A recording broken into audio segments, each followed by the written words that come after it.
Hello everyone, welcome to my YouTube channel. मैं खुशी खारोल आज आपको पढ़ाने जा रही हूँ क्लास 9th का, जो कि एनसीईआरटी में है, chapter 1 French revolution. So I have studied in the detailed explanation way to you in just a past series.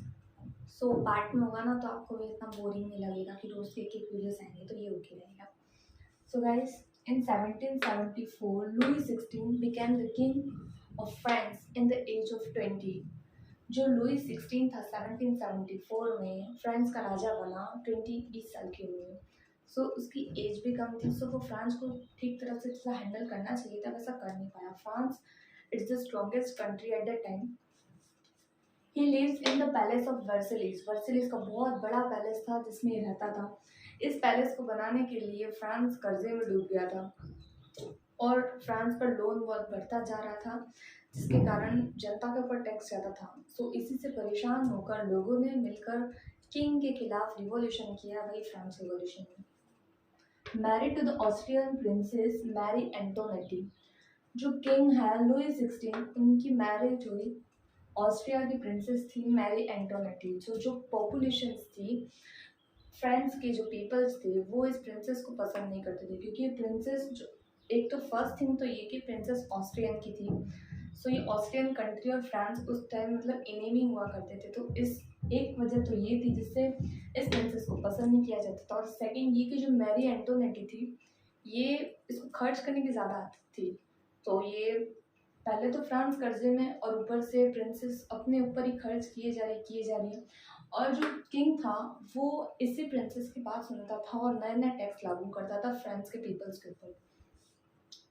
French society उस टाइम मतलब French society was divided into 3 states. जो French की जो सोसाइटी थी, जैसे कि अपने पहले वेदों में है, अपने 4 सोसाइटीज है।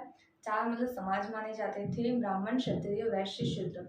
ऐसे ही उस टाइम फ्रेंच की जो सोसाइटी थी वो 3 पार्ट में डिवाइड थी। फर्स्ट जो थे वो क्लर्जी थे, सेकंड नोबिलिटी, एंड थर्ड जो मिडल मैन, पीजेंट्स, किसान, लेबर्स, मजदूर, सर्वेंट्स, वकील, सब इसमें ही हो गए।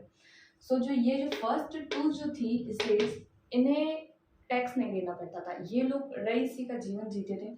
और जो थर्ड स्टेट्स था, इन्हें पूरा टैक्स देना पड़ता था। मतलब ये दुखी है, ये लोग अगर पढ़ते तो उसका भी कोई मतलब नहीं होता, क्योंकि इन्हें जॉब नहीं मिलती थी। मॉन्टेस्क्यू उस टाइम के एक लेखक थे मॉन्टेस्क्यू, उन्होंने बुक लिखी the spirit of the law. ये जो बुक है ये फ्रेंच रिवॉल्यूशन के ऊपर है, the spirit of the law. So ये याद कर लेना, एग्जाम टाइम्स के लिए इम्पोर्टेंट है। द पॉपुलेशन ऑफ फ्रांस में इंक्रीज। फ्रांस के ऊपर तो कर्जा है, ऊपर से पॉपुलेशन भी बढ़ती जा रही है। तो पॉपुलेशन बढ़ेगी तो प्रोडक्शन इतना है नहीं कि सारे लोगों को खिलाएं। So production of the grain could not pay with the demand. So population के डिमांड के अकॉर्डिंग प्रोडक्शन हो नहीं रहा था अनाज का। So the price of grain is increase rapidly. Population ज़्यादा है और जो अनाज है वो कम है, तो अब इतनी सारी पॉपुलेशन, अब उस अनाज को कैसे खरीदे, तो उसके लिए क्या किया गया कि द प्राइस ऑफ ग्रेन, जो ग्रेन की जो रेट थी वो बढ़ा दी गई, जिससे कोई नॉर्मल पीपल खरीद ना सके। सो पॉपुलेशन के हिसाब से ग्रेन को रखा गया और इसकी प्राइजेस है ना हाई कर दी। सो नॉर्मल पीपल इसे खरीद नहीं सके, जो ये भी फ्रांस की क्रांति का एक रीज़न है। The member of the first 2 states enjoy privileges by birth. जो फर्स्ट 2 स्टेट्स के मेंबर है, क्लर्जी एंड नोबिलिटी, ये दोनों जो पीपल्स हैं, इनके मेंबर्स वो नोबिलिटी, रईसी का जीवन जन्म से जीते थे। एंड जो थर्ड थे, the member of the third states had to pay tax to the state. और जो थर्ड जो मेंबर्स थे उन्हें टैक्स देना पड़ता था स्टेट को। फ्रांस की जो करेंसी थी उस टाइम वो थी लेवर्स।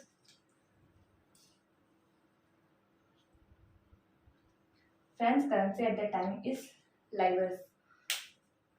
सो ये छोटा सा नोट है, मैं इसके आगे का आपको बताती हूँ। So the next is revolution starting होने की कगार पर आ गया, लोग बहुत परेशान हो गए किंग से। तो जो लेखक और उन्होंने भी बहुत हेल्प की फ्रांस रिवॉल्यूशन को आगे बढ़ाने के लिए। So the ideas of the philosopher were discussed in salons, coffee shop and spread among people through book. So जो फिलोसोफर थे उन्होंने भी अपने जो आइडियाज थे रिवॉल्यूशन को लेकर वो सैलून्स, कॉफी शॉप ऐसी जगह पर कहे जिससे लोगों के मन में बात आए कि हाँ ये गलत कर रहे हैं, और ये रिवॉल्यूशन स्टार्ट हुआ। Louis 16 had to increase tax. अब कर्ज बढ़ता गया, सो जो किंग था लुई 16 उसने इंक्रीज कर दिया टैक्स को। सो पीपल्स थर्ड स्टेट के फर्स्ट एंड सेकंड सब बहुत परेशान हो गए किंग से, और उन्होंने एक मीटिंग बुलाने का सोचा कि हम सब एक मीटिंग बुलाते हैं। So call a meeting of state general. So state general था, ये बहुत बड़ा व्यक्ति था। He was the political body to which the 3 state send their representatives. State general था, वो पॉलिटिकल बॉडी था, राजनीतिक एक बॉडी था जो पूरे 3 स्टेट्स में अलग अलग रिप्रेजेंटेटिव होते थे। So the 3 states send their representative to that meeting on 5 May. तो ये मीटिंग हुई, इसमें किंग नहीं आया।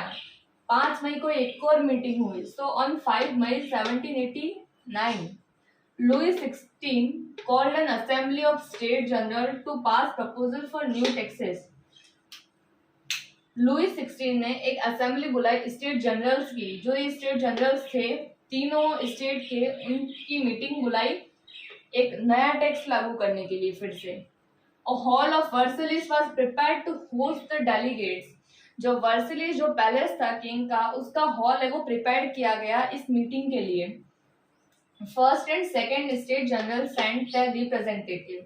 फर्स्ट और सेकंड जो मैंने आपको बताया था ना, 3 स्टेट्स नोबिलिटी और वो सब, तो जो फर्स्ट और सेकंड था स्टेट, उन्होंने सेंड किए अपने 300 रिप्रेजेंटेटिव्स इस मीटिंग के अंदर।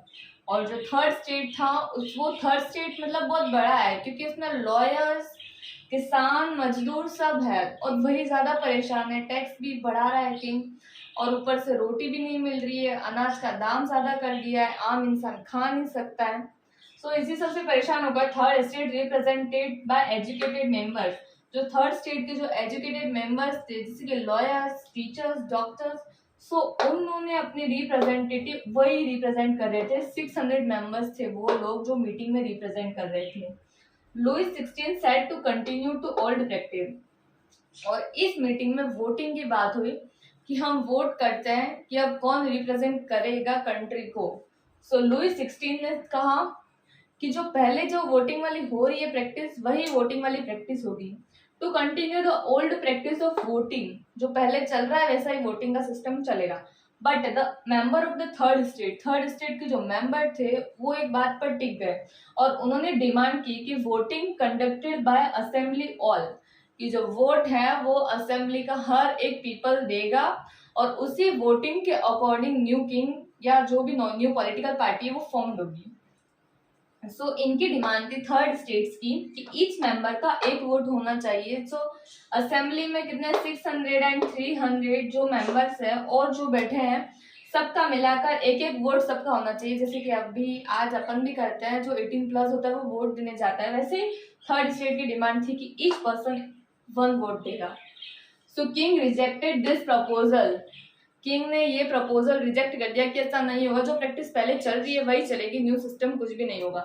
सो किंग ने रिजेक्ट कर दिया ये प्रपोजल। तो member of the third states walk out to the assembly and protest. So जो थर्ड स्टेट्स के जो मेंबर्स थे वो असेंबली छोड़कर चले गए, हमें नहीं करनी असेंबली फिर, क्योंकि हमारी बातें नहीं सुन रहे, असेंबली किस बात की करे। एक तो रोटी महंगी कर दी, तो खाने के भी नहीं कुछ भी, और यहाँ सुन भी नहीं रहा किंग, तो फिर क्या। Walk out to the assembly और प्रोटेस्ट करना उन्होंने चालू कर दिया, कि विरोध किया किंग के ऊपर। सो उसके बाद नई पार्लियामेंट्स खड़ी हुई, बट उसमें भी ये नहीं था कि हाँ जनता शासन कर रही है, ऐसा भी नहीं था फिर भी।